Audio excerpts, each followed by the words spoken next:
Hey first graders, it's Miss Gideon here, and I am going to be helping you work through the writing portion of your at-home learning for this week.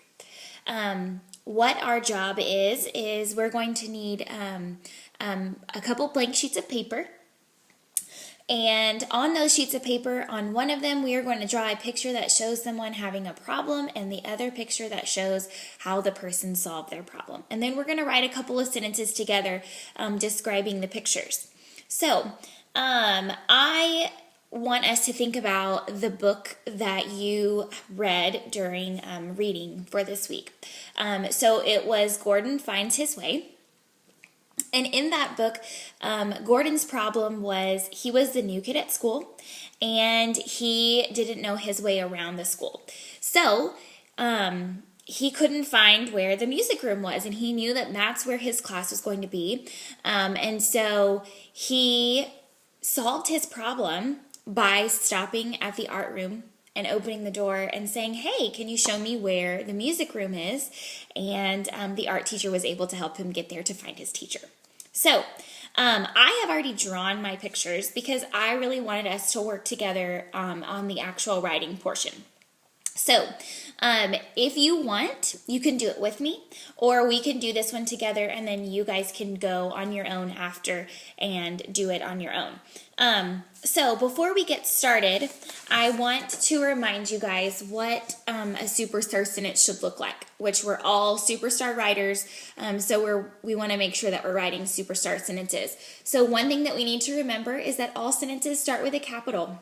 Okay, and that our words have spaces in between them. And then at the end of our sentences, we have some sort of punctuation.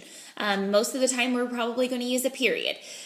So that's how we let our reader know that we're finished with our sentence. Okay, so I went ahead and I drew a picture of Gordon, and he had a problem. So he was lost in his school. So I'm going to write a sentence that shows that Gordon was lost in his school. So let's think of a sentence together. What could I say?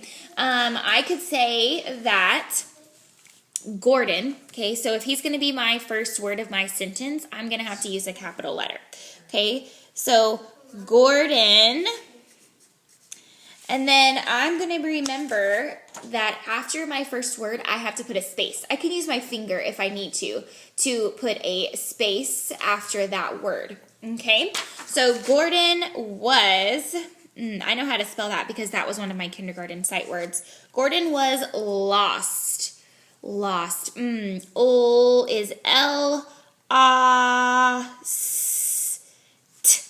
Okay? So Gordon was lost. I'm going to put another space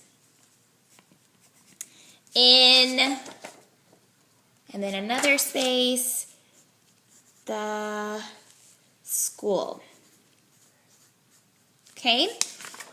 So I'm just going to do one sentence today, but you guys are more than welcome to write more than one sentence if you would like. So Gordon was lost in school. That was my problem.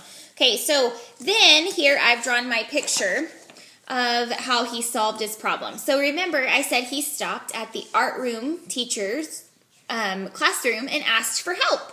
I made him look sad because he's sad he doesn't know where to go. So how could we say that he solved this problem? Well, we could say remember, if it's the first word of a sentence, it's going to start with a capital, just like that. So the art teacher. Okay, and then I want you to make sure that you notice that I put spaces in between those words. The art teacher helped him.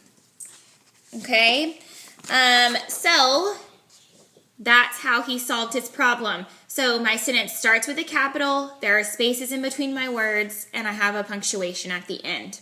Okay, so let's remember, on one page, you are drawing a picture of someone who had a problem, and then you're writing about describing that picture. Then on your other page, you are writing how they solved their problem, and you're drawing a picture that describes that. So just remember, As we're writing our sentences, they all should start with a capital. We should have spaces in between our words and punctuation at the end. Okay? I hope that you guys are doing well. We miss all of you so much. And I can't wait to see you next week for our writing assignment for then. Bye.